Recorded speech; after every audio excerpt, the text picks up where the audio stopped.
Hey guys, welcome back to the channel, and in today's video I'm going to show you how to track loan utilization trends in Fundbox. You want to know how much of your Fundbox credit you're actually using and of course when. Understanding loan utilization trends can help you to make smarter borrowing decisions. Here's how to track it step by step. So the first step is to log into your Fundbox dashboard. So head to fundbox.com and log in using your credentials. And on your dashboard, it's going to see an overview of your available credits as well as recent draws and repayment status.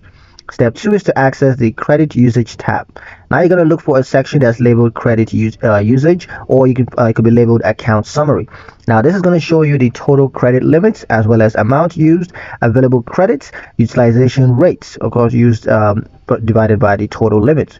Now for example, if you have 10,000 credits and you've drawn 4,000, your utilization is thus 40%. Step 3 is to analyze historical draw patterns. So click into activity or transactions and you can export this to view draw amounts and dates, weekly repayment deductions, and total cost of each draws. You want to look for patterns. Are you borrowing more during certain months, or are you close to maxing out your limits?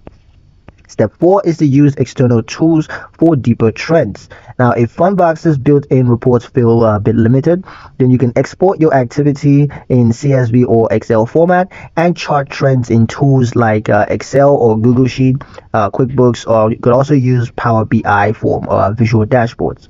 Track month-over-month utilization and seasonal spikes, and of course, repayment velocity. Step 5 is to watch for overuse. High utilizations over time may affect your creditworthiness. It could also signal poor cash flow planning, likewise limit your ability to handle emergencies. So use trends to plan smarter, draw less frequently, repay faster, and keep usage below 50% if possible.